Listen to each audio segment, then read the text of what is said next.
നിങ്ങളുടെ ഫേവറേറ്റ് സീരിയലുകൾ ടിവിയിൽ വരുന്നതിന് മുൻപേ സൺ നെക്സ്റ്റ് ആപ്പിൽ കാണാം. ഇനി എല്ലാവർക്കും മുൻപേ കാണൂ. ഇപ്പോൾ തന്നെ സൺ നെക്സ്റ്റ് ആപ്പ് ഡൗൺലോഡ് ചെയ്ത് സബ്സ്ക്രൈബ് ചെയ്യൂ. ആനന്ദ്. Yes madam. വിജയ് വാ. ആന്റി പോ. യെസ് എടാ എന്തുവാടാ ഫ്രണ്ട്സ്,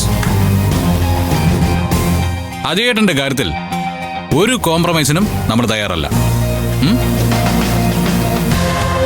ഏത് തരം ഭീഷണി വന്നാലും അത് നമ്മൾ ഐക്യത്തോടെ നേരിടും. ഓക്കെ?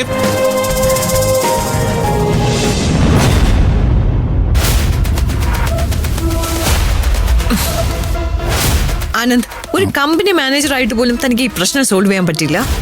സൂര്യ സാർ അവരുടെ കൂട്ടത്തിൽ നിൽക്കുമ്പോൾ എനിക്ക് എന്ത് ചെയ്യാൻ പറ്റും മാഡം? വിജയ്, നീ ഇവിടെ ഉണ്ടായിരുന്നില്ലേ? എനിക്ക് പകരം ഞാൻ ഇങ്ങോട്ട് ഒരാളെ അയച്ചാ അയാളെ സംരക്ഷിക്കാനുള്ള ഉത്തരവാദിത്തം നിനക്കില്ലേ? അകത്ത് പോകുമ്പോഴേ മിത്ര എന്നോട് എങ്ങനെയാണ് പെരുമാറിയെന്ന് ആന്റി ചോദിച്ചു നോക്ക്. ഒരു സ്വീപ്പർ കൊടുക്കുന്ന വില പോലും എനിക്ക് തന്നില്ല. അഹങ്കാരം കൊണ്ടൊന്നും നേടാനാവില്ലെന്ന് ആന്റി നന്നായിട്ടൊന്ന് പറഞ്ഞു കൊടുക്ക്. അതാ നല്ലത്.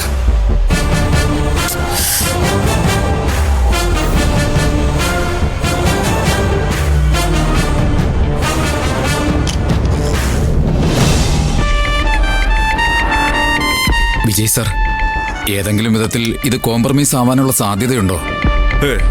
ഒരു കാരണവശാലും അത് പ്രതീക്ഷിക്കേണ്ട. അളിയനൊരു കാര്യം തീരുമാനിച്ച അതിൽ പിന്നെ ഒരു വിട്ടുവീഴ്ചയില്ല.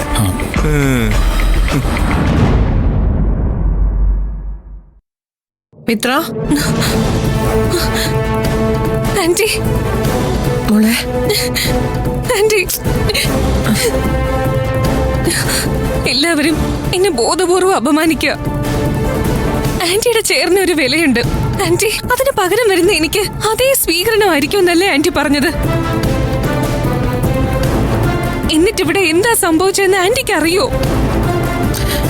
എല്ലാം എനിക്ക് മനസ്സിലായി മോളെ. നിന്നെ സ്വീകരിക്കാനുള്ള എല്ലാ ഏർപ്പാടുകളും ഞാൻ ഇവിടെ ചെയ്തതാ. പക്ഷെ അതെല്ലാം സൂര്യ അട്ടിമറിച്ചു. ആന്റി, ഇവിടെ ഇരുന്ന ഓരോ നിമിഷവും ഇവിടുത്തെ ഏറ്റവും താഴ്ന്ന ജോലിക്കാര് വരെ എന്നെ അപമാനിക്കായിരുന്നു. എങ്ങനെയൊക്കെയാ അവരെന്നെ ടോർച്ചർ ചെയ്തെന്ന് അറിയോ? എന്തിന്? സൂര്യയുടെ കാര്യം പോട്ടെ, ആ നന്ദിനി പോലും അഹങ്കരിക്കാൻ എന്റെ മുന്നിലേക്ക് വന്നു. എന്റെ ജീവിതത്തിൽ ഇന്ന് വരെ ഇത്രയും മാനം കെട്ട അവസ്ഥയിൽ ഞാൻ ഇരുന്നിട്ടില്ല. അത് ആന്റി ഓർത്ത് മാത്ര, അല്ലെങ്കിൽ ഞാൻ അച്ഛനെ വിളിച്ച് പറയുമായിരുന്നു.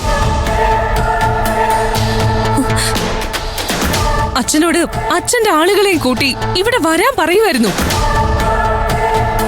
അങ്ങനെ വന്നിരുന്നെങ്കിൽ ഈ കമ്പനി ഇപ്പൊ ഇവിടെ ഉണ്ടാവുമായിരുന്നോ? കൂടുതൽ ടെൻഷൻ ആവാതെ ആന്റി പറയുന്നൊന്ന് കേക്ക്. സംഭവിക്കാൻ പാടില്ലാത്തതാണ് ഇവിടെ സംഭവിച്ചത്. പക്ഷേ ഈ പ്രശ്നം എങ്ങനെയും ഒന്ന് പരിഹരിച്ചേ പറ്റൂ. എങ്ങനെ പരിഹരിക്കാനാ ആന്റി? ഇത് സൂര്യയുടെ അഹങ്കാരമല്ലേ? അല്ലെങ്കിൽ വേറെ ആരെങ്കിലും സ്വന്തം തൊഴിലാളികളെയും കൂട്ടി അവന്റെ കമ്പനിയുടെ ഉമ്മറത്ത് സമരം സംഘടിപ്പിക്കോ? അതിന്റെ നടുവിൽ നിൽക്കോ? ആന്റി, ഇത് ലക്ഷ്യം വെക്കുന്നത് എന്നെയാണെങ്കിലും തോൽപ്പിക്കുന്നത് ആന്റിയെയാ. Okay, I know that. Surya എന്നും എപ്പോഴും എന്നെ തോൽപ്പിക്കാൻ തന്നെയാ ശ്രമിച്ചുകൊണ്ടിരിക്കുന്നത്. പക്ഷേ അവൻ ഒരുക്കിയ ചതിക്കുഴിയില് നീ വീഴാൻ പാടില്ലായിരുന്നു. ആന്റി,